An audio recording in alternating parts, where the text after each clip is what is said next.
Hoje nós vamos falar um pouco sobre o ser preenchido com a paz, com a longanimidade, com a benignidade e a bondade.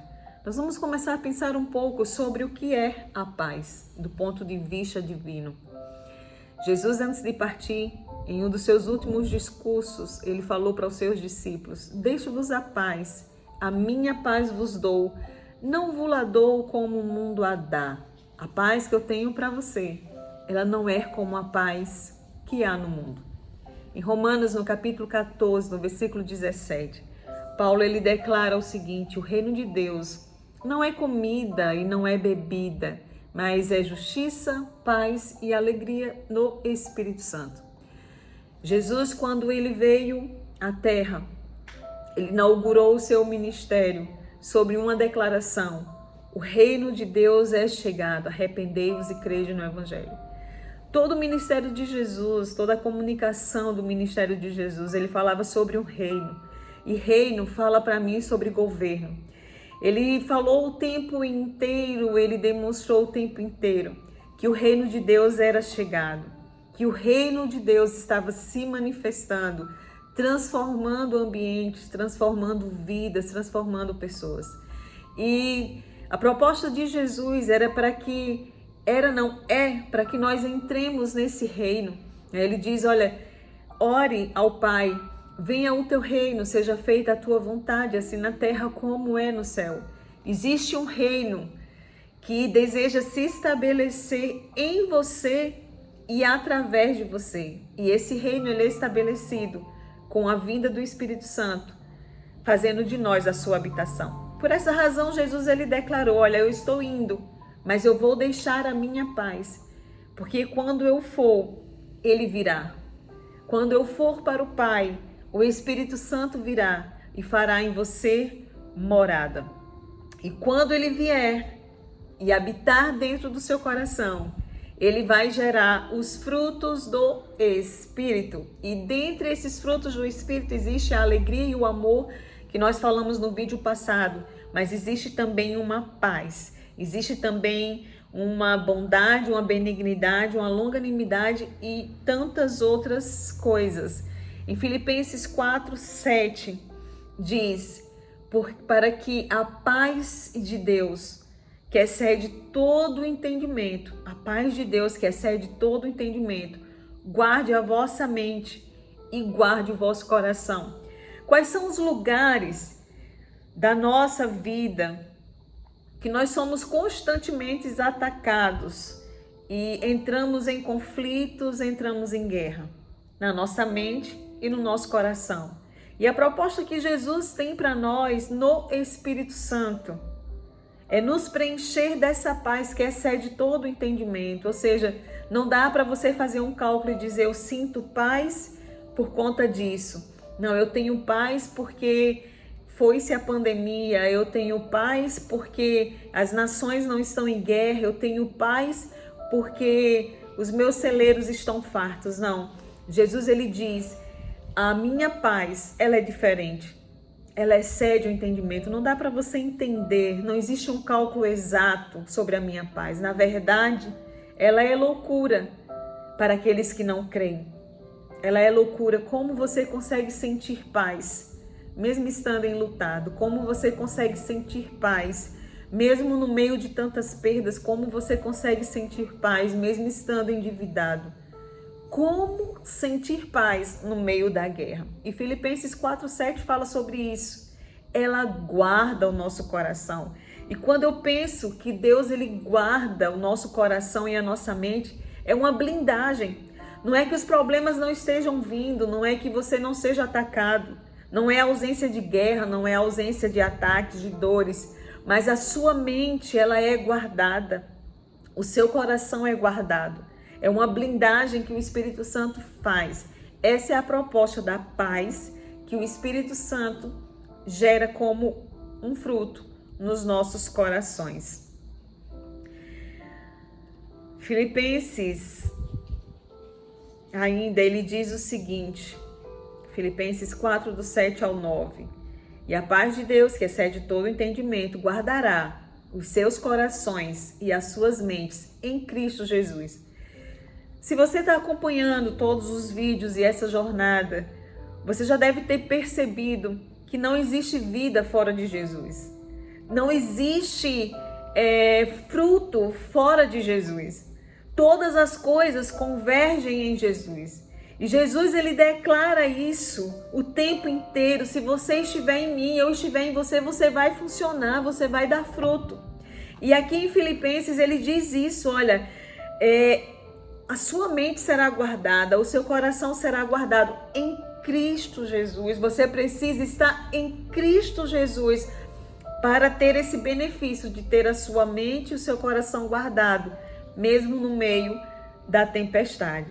E aí, os versículos seguintes prosseguem dizendo, finalmente, irmãos, tudo que for verdadeiro, tudo que for nobre, tudo que for correto, tudo que for puro, tudo que for amável, tudo que for de boa fama, se houver algo de excelente ou digno de louvor, pensem nessas coisas. Pensem nessas coisas.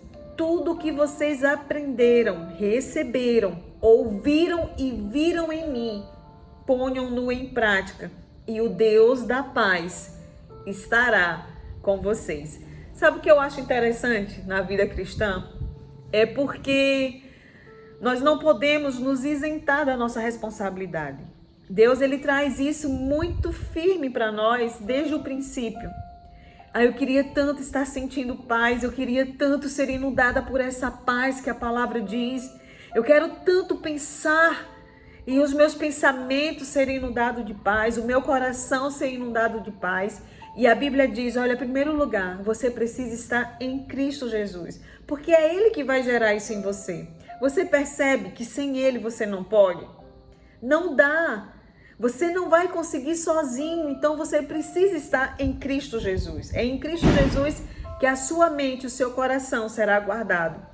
E outra coisa que em seguida ele diz, olha, a sua mente será guardada, o seu coração será guardado. Mas, irmãos, tudo que for verdadeiro, ou seja, a sua responsabilidade, troque os seus pensamentos. Você não pode impedir o tempo inteiro que pensamentos maus venham à sua mente. Não é sobre isso. Não é essa blindagem que Jesus está falando, que é a proposta do Evangelho. Não, nunca mais eu vou ter pensamentos pessimistas. Não, nunca mais eu vou pensar mal dos outros ou mal sobre mim. Nunca mais eu vou sentir medo. Eu vou ter pensamentos de medo, pensamentos suicidas, pensamentos de morte, pensamentos de pânico, de pavor. Não, nunca mais. Não é assim. Bom seria que fossem. Talvez eles lhe visitem mais do que você gostaria. Mas quando você está em Cristo Jesus, você tem condições de reter o que é bom. Você passa as peneiras, o que esse pensamento é bom, é verdadeiro, é correto, é nobre, o que eu estou pensando é algo nobre, é algo correto, é puro, é um pensamento puro, é amável, é de boa fama. Nossa, é algo excelente aquilo que eu estou pensando, é digno de louvor o que eu estou pensando. Se for, você permite ficar e descer por teu coração. Se não, você substitui seus pensamentos. E é nesse sentido onde entra a sua responsabilidade. Mas eu estou em Jesus, Jesus em mim, e cadê a paz? Porque os meus pensamentos estão constantemente sendo bombardeados.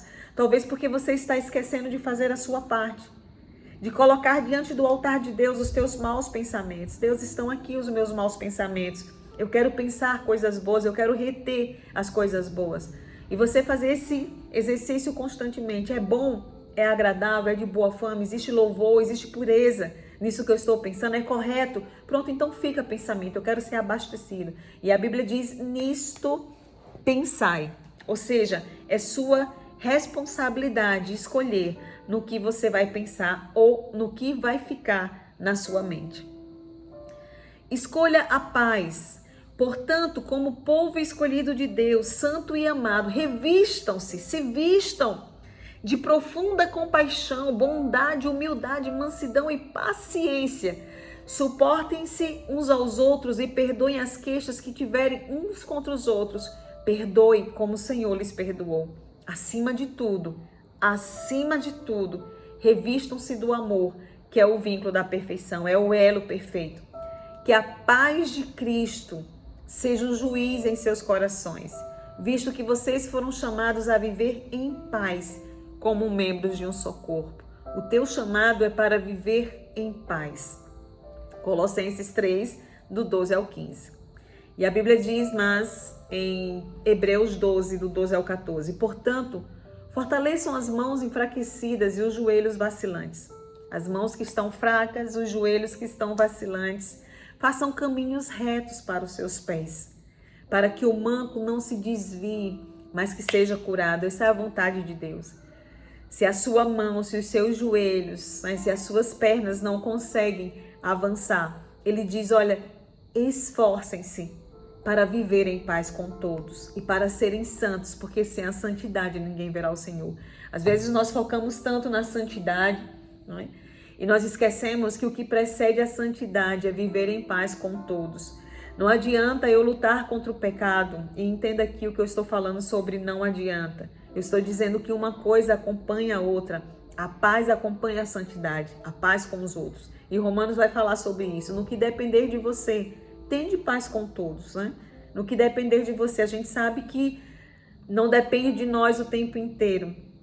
Mas no que depender de você, tenha paz com todos. E aí a Bíblia fala sobre os pacificadores. Bem-aventurados os pacificadores. Eles serão chamados filhos de Deus. Aqueles que são pacificadores, aqueles que levam a paz, aqueles que apaziguam guerras, né? Eles terão essa identificação. Nossa, essa pessoa é filha de Deus, porque para apaziguar essa guerra, para colocar panos, né,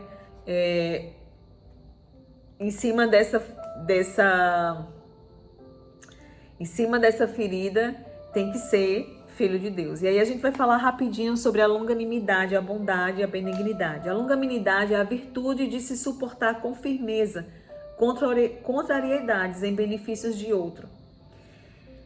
Longanimidade é a capacidade de você suportar com firmeza, ou seja, é você ser tardio em se irar, tardio em se manifestar. Longânimo é um ânimo longo. Não sei se eu vou conseguir passar isso para você, né? O que é longanimidade? É você ter um ânimo longo. É isso que Deus te chama para ter. É você exercer a sua paciência, é você ser firme em suportar a contrariedade, né? Às vezes você está ali e você suporta um pouco mais, por amor a Jesus. E Tiago 1,19 diz, portanto, meus irmãos, todo homem seja pronto para ouvir, tardio para falar e tardio para se irar. Esse é um longânimo, é aquele que tarda. Não é porque ele seja retardado, é porque por escolha. Ele escolhe retardar a ira, né? Ele escolhe retardar algumas atitudes para manifestar o fruto do Espírito Santo. E Provérbios 14, 29 diz, o longânimo é grande em entendimento, mas o de ânimo precipitado exalta a loucura. Se você não entendeu até aqui, talvez isso fique mais claro para você. Provérbios 14, 29, o longânimo, ele tem um grande entendimento, mas o de ânimo precipitado, a pessoa que tem ânimo precipitado e não um ânimo longo, ela exalta a loucura. Ela sempre está tendo atos de loucura, porque o seu ânimo é sempre precipitado. Ela está sempre fazendo algo, reagindo o tempo inteiro e agindo com loucura. A Bíblia diz também em Provérbios 16, 32, melhor é o longânimo do que o valente, e o que governa o seu espírito do que o que toma uma cidade. O longânimo, aquele que sabe se controlar, aquele que, apesar de talvez estar irado por dentro, mas ele tem um ânimo longo, ele suporta, a contrariedade. Esse homem, ele é melhor do que o valente, porque ele sabe governar o seu espírito. E a Bíblia diz que aquele que sabe governar o seu espírito é melhor do que aquele que conquista uma cidade. E aí, para encerrar, a gente vai falar sobre a bondade e a benignidade. Eu não sei se você sabe a diferença de ambos. Mas, antes disso, eu quero ler com vocês 2 Pedro 1, 5 ao 8, que diz, e vós também, pondo nisso mesmo toda a diligência, acrescentai à vossa fé a bondade, E a bondade, o conhecimento, a temperança a paciência, a piedade, a piedade, a fraternidade e a fraternidade, o amor. Porque se em vós houver e aumentarem essas coisas, não vos deixarão ociosos nem estéreis no conhecimento de nosso Senhor Jesus Cristo. A nossa fé, ela precisa ser acompanhada de atos de bondade. Qual a diferença de bondade e benignidade? A bondade, ela está muito mais relacionada ao ato. A benignidade, ela está muito mais relacionada ao caráter. Como é que eu posso dizer? Você precisa pensar benignamente e agir bondosamente. Eu posso ter atos de bondade, mas não ser benigna. Vamos tentar clarificar, trazendo o antônimo disso, né? O antônimo do benigno é o maligno e o antônimo do bondoso é o maldoso, né?